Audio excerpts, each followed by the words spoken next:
Hello viewers, welcome to the commerce classes. ఈ వీడియోలో మనం డిస్కస్ చేయబోయే టాపిక్ వచ్చేసి retirement of a partner. Okay, so ఒక పార్ట్నర్ రిటైర్ అవుతున్నప్పుడు మనం ఏమేం పాయింట్స్ గుర్తుంచుకోవాలి and retirement of partner problem చేస్తున్నప్పుడు ఏమేమి అడ్జస్ట్మెంట్స్ ఉంటాయి, సో అవి ఎలా చేయాలి అని మనము ఈ వీడియోలో డిస్కస్ చేయబోతున్నాం అనమాట. ఓకే, సో నా without getting let's begin with our discussion. Okay, so first వచ్చేసి రిటైర్మెంట్ ఆఫ్ ఏ పార్ట్నర్ అంటే ఏంటి అని అంటే ఒక పార్ట్నర్ ఒక పార్ట్నర్షిప్ ఫామ్ని వదిలేసి వెళ్ళిపోతున్నప్పుడు due to various reasons ill health కావచ్చు అండ్ ఏజ్ అయిపోయి ఉండొచ్చు అండ్ ఇంకా వేరియస్ రీజన్స్ అయి ఉండొచ్చు. సో అతను ఒక పార్ట్నర్షిప్ ఫామ్ని వదిలేసి వెళ్ళిపోతూ ఉంటే సో దాన్నే మనము రిటైర్మెంట్ ఆఫ్ ఏ పార్ట్నర్ అని చెప్తాం అనమాట.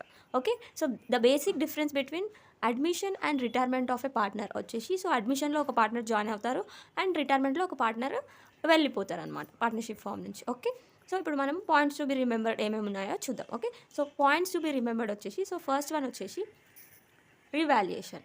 ఓకే, సో ఫస్ట్ వన్ వచ్చేసి రివాల్యుయేషన్ అనేది మనం చేయాలి. అసెట్స్ అండ్ లయబిలిటీస్ ఎంత వాల్యూ అయ్యాయి అండ్ లయబిలిటీస్ ఎన్ని పెరిగినాయి తగ్గినాయా అని చూడాలన్నమాట. ఓకే, సో ఫస్ట్ అసెట్స్ పెరిగితే మనము క్రెడిట్, ఓకే, అసెట్స్ వాల్యూ పెరిగితే మనం క్రెడిట్ సైడ్ చూపిస్తాము, అసెట్స్ వాల్యూ తగ్గితే మనం డెబిట్ సైడ్ చూపిస్తాం. ఓకే, నెక్స్ట్ లయబిలిటీస్ వాల్యూ పెరిగితే మనం డెబిట్ సైడ్ చూపిస్తాము అండ్ లయబిలిటీస్ వాల్యూ తగ్గితే మనము క్రెడిట్ సైడ్ చూపిస్తాం అనమాట. ఓకే, సో రివాల్యుయేషన్ అకౌంట్లో మనం ఇది చేయాలి.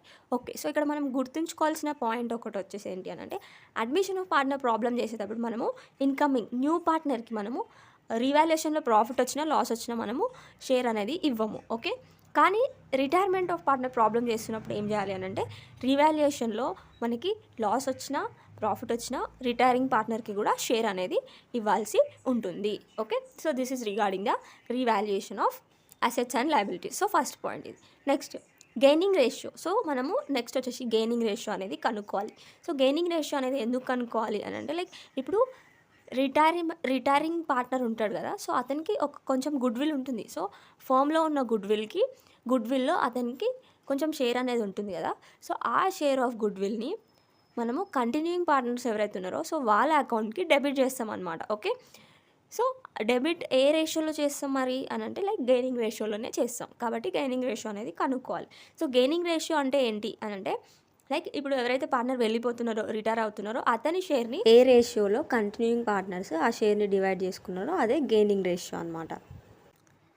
సో ఫస్ట్ వచ్చేసి గెయినింగ్ రేషియోలో 2 కేసెస్ ఉంటాయి అన్నమాట గెయినింగ్ రేషియో కనుక్కోవడానికి. సో ఫస్ట్ వచ్చేసి మనకి క్వశ్చన్లో ఓల్డ్ రేషియో న్యూ రేషియో 2 ఉంటాయి. సెకండ్ కేసులో ఓన్లీ ఓల్డ్ రేషియోనే ఉంటుంది. సో అప్పుడు ఎలా కనుక్కోవాలి అనేది మనము ఇప్పుడు చూద్దాం. సో ఫస్ట్ వచ్చేసి when new ratio is given. Okay, so మనకి old ratio new ratio 2 ratios ఇచ్చినప్పుడు సో మనకి సింపుల్ అనమాట గెయినింగ్ రేషియో కనుక్కోవడం. ఓకే, కంటిన్యూయింగ్ పార్ట్నర్స్కి న్యూ షేర్ ఉంటుంది కదా, సో న్యూ రేషియో నుంచి కనుక్కుంటాం కదా ఆ న్యూ షేర్లో నుంచి ఓల్డ్ షేర్ మైనస్ చేస్తే వాళ్ళు ఎంత షేర్ గెయిన్ అయ్యారు అనేది వస్తుందన్నమాట. Okay, so new share minus old share. Okay, so gaining ratio మనకి వచ్చేస్తుంది. ఇద్దరు షేర్స్ కనుక్కొని ఒక రేషియో రూపంలో దాన్ని రాసి మనము సింప్లిఫై చేస్తే మనకి ఆ గెయినింగ్ రేషియో అనేది వస్తుంది. Okay, next when new ratio is not given.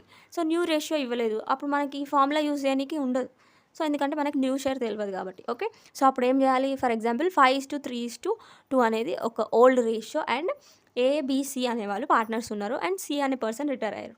Okay, అన్నప్పుడు మనకి ఇంకా ఇప్పుడు న్యూ రేషియో వేయలేదు కాబట్టి సో మనం వాళ్ళు ఎంత గెయిన్ అయ్యారు అని మనకి తెలియదు. సో కాబట్టి మనం అప్పుడు ఏం చేయాలి అని అంటే, ఎవరైతే రిటైర్ అవుతున్నారు కదా అతని షేర్ని తీసేసేయాలి. 2ని తీసేసి 5:3నే మనము గెయినింగ్ రేషియో అనుకోవాలి అండ్ న్యూ రేషియో కూడా అదే అనమాట. Okay, so then 5:3 is only the gaining ratio and also the new ratio. Okay, 5:3 అనేది మనకి new ratio and gaining ratio అవుతుంది. సో ఇక్కడ సి రిటైర్ అయ్యారు కాబట్టి 2 తీసేసాం ఇక్కడ. అదే ఏ రిటైర్ అయితే 5 తీసేస్తే 3:2 అనేది new ratio and gaining ratio. Okay, so this is regarding the gaining ratio. And next వచ్చేసి treatment of undistributed profits. Okay, ఏమైనా డిస్ట్రిబ్యూట్ చేయని ప్రాఫిట్స్, అక్యుములేటెడ్ ప్రాఫిట్స్ ఏమైనా ఉంటే సో క్రెడిట్ సైడ్లో మనం చూపించాలి. ఓకే, నెక్స్ట్ అండ్ లాసెస్ ఉంటే మనం డెబిట్ సైడ్ చూపించాలి క్యాపిటల్ అకౌంట్లో. Okay, next so retiring partners profit up to the date of retirement. Okay, so for example మనము అకౌంటింగ్ బుక్స్ అనేటివి మనము బ్యాలెన్స్ షీట్ ఇవన్నీ 31st December అప్పుడు మనము ప్రిపేర్ చేస్తాము అనుకుందాం. కానీ ఒక పార్ట్నర్ 1st జూలై రోజు రిటైర్ అయిపోయిండు అని అంటే లైక్ ప్రీవియస్ 6 మంత్స్ అతను వర్క్ చేశాడు కదా. సో ప్రీవియస్ 6 మంత్స్ ఎర్న్ చేసిన ప్రాఫిట్ అతనికి ఇవ్వాలి కదా మనము. సో అది ఎంత అనేది క్యాలిక్యులేట్ చేయాలి. ఓకే, ఈ ప్రాఫిట్ అనేది మనము 2 థింగ్స్ బేసిస్ పైన చేయొచ్చు అనమాట. ఓకే, అంటే 2 కేసెస్ ఉంటాయి మనకి. ఓకే, ఫస్ట్ వచ్చేసి on the basis of last year profits, on the basis of average of preceding years profit. Okay, so అది మనకి క్వశ్చన్లో ఇస్తారు. ఓకే, సో ఫస్ట్ వచ్చేసి on the basis of last year profit అన్నప్పుడు మనం ఎలా క్యాలిక్యులేట్ చేయాలి. So for example last year profit 81,000 ఉంది అండ్ ఏబీసీ అని 3 పార్ట్నర్స్ ఉన్నారు. సో వాళ్ళ ప్రాఫిట్ షేరింగ్ రేషియో వచ్చేసి 4:3:2 అనుకుందాం. ఓకే, సో వాళ్ళ రేషియో వచ్చేసి 4:3:2 అన్నప్పుడు సి రిటైర్ అయిపోతున్నాడంట ఆన్ 1st జూలై 2024. ఓకే, అంటే 1/7/2024 రోజు అతను రిటైర్ అవుతున్నాడు. అంటే జనవరి నుంచి జూన్ వరకు అతను వర్క్ చేశారు, జూన్ ఎండింగ్ వరకు. Okay, accounting year ends on 31/12/2024. Okay, అంటే 31st డిసెంబర్ రోజు వాళ్ళు బుక్స్ క్లోజ్ చేస్తారు. అప్పుడు వాళ్ళకి తెలుస్తుంది యాక్చువల్ ప్రాఫిట్ ఎంత ఎర్న్ చేశారని. కానీ ఇతను హాఫ్ ఇయర్ అయిపోయిన తర్వాతకి వెళ్ళిపోతున్నాడు కాబట్టి సో మనం ఆ 6 మంత్స్కి ఎంత ప్రాఫిట్ ఎర్న్ చేసాము అని మనం ఇప్పుడు క్యాలిక్యులేట్ చేసి అందులో రిటైరింగ్ పార్ట్నర్ షేర్ ఎంత అని కూడా క్యాలిక్యులేట్ అనేది చేయాలి. ఓకే, సో ఫస్ట్ ఏం చేయాలి మనము అని అంటే ఇది లాస్ట్ ఇయర్ ప్రాఫిట్ కాబట్టి 12 మంత్స్కి అని తీసుకోవాలన్నమాట. ఓకే, సో 12 మంత్స్కి ఇంత ప్రాఫిట్ అయితే 6 మంత్స్కి ఎంత ప్రాఫిట్ అవుతుంది అని మనం చూడాలి. ఓకే, సో అప్పుడు మనం ఏం చేయాలి అంటే 81,000 ఇంటూ 6 మంత్స్ కాబట్టి ఇప్పుడు 6 మంత్స్ అతను వర్క్ చేశారు కాబట్టి 6 మంత్స్ ఇది లాస్ట్ ఇయర్ 12 మంత్స్కి కదా. సో డివైడెడ్ బై 12 అని మనము వేయాలన్నమాట. ఓకే, ఇంకా నెక్స్ట్ ఇతని షేర్ ఎంత రిటైరింగ్ పార్ట్నర్స్ షేర్ 2/9. ఓకే, 4 + 3 + 2 9 అవుతుంది కాబట్టి సో 2/9 ఇంటూ 2/9 అనేది వేయాలి. సో అప్పుడు మనకి retiring partner share of profit up to the date of retirement అనేది వస్తుంది. ఓకే, సో ఇది ఎట్లా అంటే లైక్ ఇక్కడ చూడండి 2 1s 2 6. ఓకే, 6 1s 6 1s ఇక్కడ అన్నీ క్యాన్సిల్ అయిపోయాయి. నెక్స్ట్ ఇక్కడ 9 ఒకటే మిగిలింది కాబట్టి 9 9s 81 కాబట్టి సో 9,000. సో ఇతని share of profit up to 30 June అనేది 9,000 అనమాట. ఓకే, సో ఈ 9,000ని మనము క్రెడిట్ సైడ్కి చూపించాలన్నమాట క్యాపిటల్ అకౌంట్లో. ఓకే, అప్పుడు మనం ఎట్లాని రాయాలి అని అంటే like by profit and loss suspense account అని రాయాలి.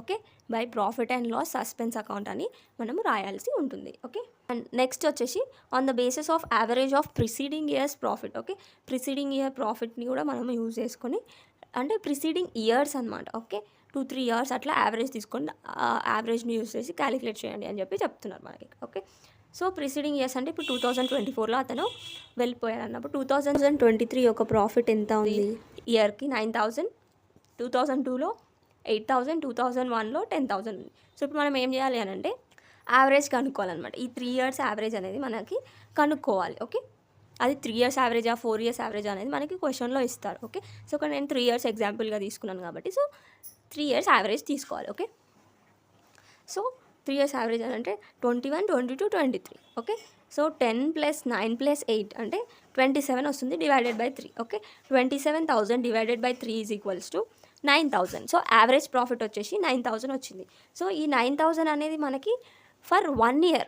సో 1 yearకి యావరేజ్గా 9,000 అనేది వచ్చింది అని అంటే ఇప్పుడు 1 monthకి ఎంత అండ్ ఇంటూ 6 చేసి 6 monthsకి ఎంత అని కనుక్కొని ఆ 6 monthsకి వచ్చిన ప్రాఫిట్లో నుంచి కూడా రిటైరింగ్ పార్ట్నర్ షేర్ ఎంత అని మనం కనుక్కోవాలి. ఓకే, సో సేమ్ ఇక్కడ ఎలా వేసాము ఇక్కడ కూడా అట్లనే 9,000 into 6 divided by 12 into 2/9. Okay, so ఇదే రేషియో మనం ఇక్కడ కన్సిడర్ చేసాం అనమాట. ఓకే, సో ఇతని షేర్ ఎంత 2/9 కాబట్టి 2/9 వేసాం. ఓకే, 9,000 ఇంటూ 6 ఎందుకంటే 6 monthsకి కాబట్టి ఇది ఎన్ని మంత్స్కి మనకి ప్రాఫిట్ 1 year అంటే 12 monthsకి. ఓకే, డివైడెడ్ బై 12 ఇంటూ వాళ్ళ షేర్ ఎవరైతే రిటైర్ అవుతున్నారో వాళ్ళ షేర్. ఓకే, క్యాలిక్యులేట్ చేస్తే మనకి సేమ్ 2 1s 2 6 6 6 క్యాన్సల్ 9 9 1s 9 అంటే 1,000 అనేది ఇతని ప్రాఫిట్ అనమాట. ఓకే, సో ఈ 1,000 అనేది మనం ఎక్కడ చూపించాలి క్యాపిటల్ అకౌంట్లో క్రెడిట్ సైడ్ చూపించాలి. Okay, by profit and loss suspense account అని మనం రాసి చూపించాలన్నమాట. Okay, credit side. Okay, so this is regarding the retiring partners profit up to the date of retirement. Okay,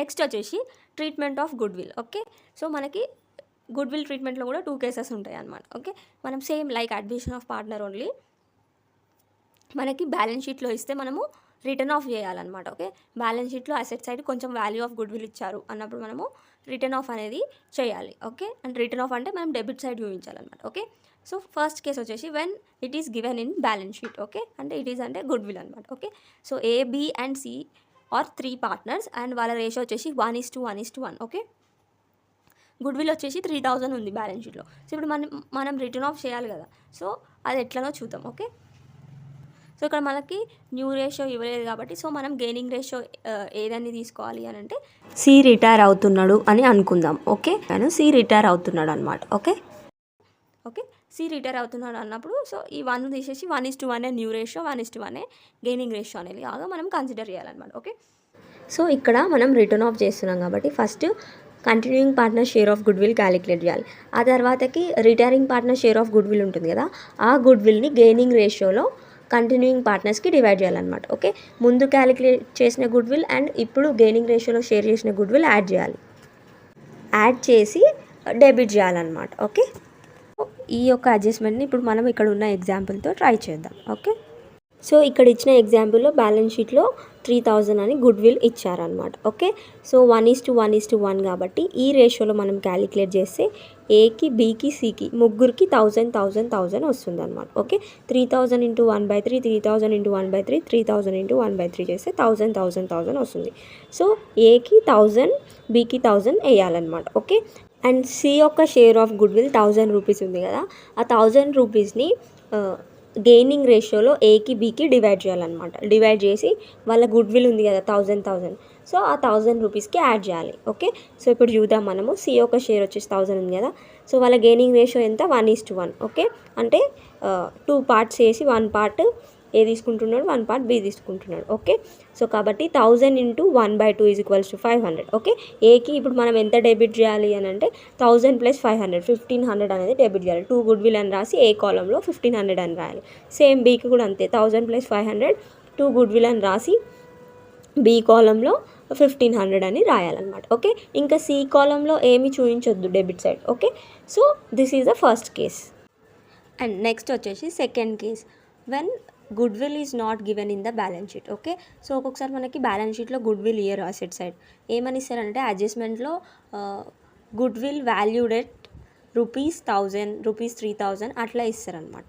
so అప్పుడు మనం ఏం చేయాలి అని అంటే అందరు పార్ట్నర్స్ అకౌంట్కి క్రెడిట్ చేసి కంటిన్యూయింగ్ పార్ట్నర్ అకౌంట్కి డెబిట్ చేయాలన్నమాట. ఓకే, న్యూ రేషియోలో డెబిట్ చేయాలి. ఓకే, అండ్ ఇంకొక కేసులో ఏమి ఇస్తారనంటే అడ్జస్ట్మెంట్లో గుడ్ విల్ వాల్యూ ఇంత ఉంది కానీ అందరి అకౌంట్కి రైజ్ చేసి రిటర్న్ ఆఫ్ చేయకుండా ఓన్లీ రిటైరింగ్ పార్ట్నర్ షేర్ని క్రెడిట్ చేసి ఆ యొక్క షేర్నే క్యాపిటల్ అకౌంట్స్ త్రూ అడ్జస్ట్ చేయండి అని ఇస్తారనమాట. సో అప్పుడు ఎట్లా చేయాలి అని మనము చూద్దాం. సో ఇక్కడ మనకి అడ్జస్ట్మెంట్లో 3000 వాల్యూ ఆఫ్ గుడ్ విల్ ఉంది అని ఇచ్చారు అండ్ ఓల్డ్ రేషియో వచ్చేసి 1:1. ఓకే, అండ్ సి రిటైర్ అవుతున్నారు అని ఇచ్చారనమాట. ఓకే, సో అన్నప్పుడు ఫస్ట్ మనం సి యొక్క షేర్ ఆఫ్ గుడ్ విల్ని క్యాలిక్యులేట్ చేయాలి. ఇక్కడ క్యాలిక్యులేట్ చేస్తే మనకి C is equals to 3000 × 1/3. Okay, 1000 rupees. So ఈ 1000 రూపీస్ని మనం క్రెడిట్ సైడ్ చూపించాలన్నమాట. ఓకే, ఏమని బై క్యాపిటల్ అకౌంట్స్ అని రాయాలి, బై గుడ్ విల్ అని రాయొద్దు, బై క్యాపిటల్ అకౌంట్స్ అని రాసి సి యొక్క కాలంలో 1000 రూపీస్ చూపించాలి. ఓకే, ఓన్లీ సి షేర్ మాత్రమే క్రెడిట్ సైడ్ చూపించాలన్నమాట. ఓకే, అండ్ నెక్స్ట్ ఇప్పుడు ఇతను వెళ్ళిపోతే వాళ్ళు ఏ రేషియోలో గెయిన్ చేస్తారు అంటే 1:1 రేషియోలో గెయిన్ చేస్తారు కదా.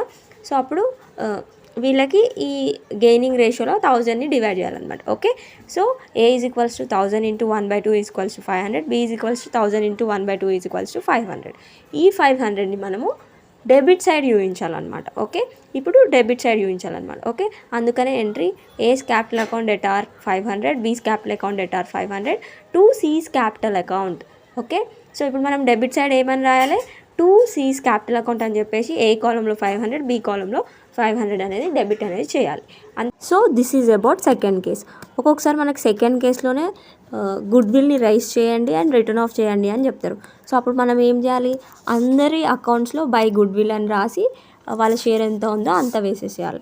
అండ్ డెబిట్ చేసేటప్పుడు ఓన్లీ కంటిన్యూయింగ్ పార్ట్నర్ అకౌంట్స్ నుంచే డెబిట్ చేయాలన్నమాట. ఓకే, అది వాళ్ళ షేరు ప్లస్ గెయినింగ్ రేషియోలో రిటైరింగ్ పార్ట్నర్ షేర్ కూడా డెబిట్ చేయాలన్నమాట. ఓకే, అండ్ ఫస్ట్ కేసులో మనం ఏం చేసినాము, బ్యాలెన్స్ షీట్లో ఇస్తే దాన్ని రిటర్న్ ఆఫ్ అనేది చేసినాం అనమాట. Okay, so this is regarding the treatment of goodwill. And next వచ్చేసి share of life policy. Okay, so వాళ్ళు ఒక ఇన్సూరెన్స్ పాలసీ తీసుకుంటారు అనమాట.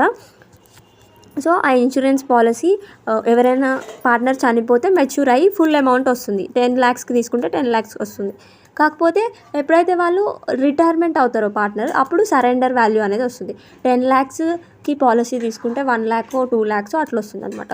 సో అందులో ఈ రిటైరింగ్ పార్ట్నర్ షేర్ ఎంత ఉందో ఆ షేర్ని అతని అకౌంట్కి క్రెడిట్ అనేది చేయాలన్నమాట. Okay, so this is 6th point. Next 7th point వచ్చేసి total amount due to the retiring partner. Okay, so ఈ అన్ని అడ్జస్ట్మెంట్స్ చేసిన తర్వాత ఒక బ్యాలెన్సింగ్ ఫిగర్ వస్తుంది కదా రిటైరింగ్ పార్ట్నర్ కాలం నుంచి మనము క్రెడిట్ సైడ్ ఉన్న అమౌంట్స్లో నుంచి డెబిట్ సైడ్ ఉన్న అమౌంట్స్ని మైనస్ చేస్తే ఒక అమౌంట్ అనేది వస్తుంది. సో అదే amount due to the retiring partner అనమాట. ఓకే, ఈ అమౌంట్ డ్యూని మనము క్యాష్లో అయినా పే చేయొచ్చు, లేదా లోన్ అకౌంట్కైనా మనము ట్రాన్స్ఫర్ అనేది చేయొచ్చు అనమాట. ఓకే, సో క్యాష్లో పే చేస్తే 2 cash అని డెబిట్ సైడ్ రాసేసి ఎంత అమౌంట్ ఉందో అంత అమౌంట్ వేసేస్తాం.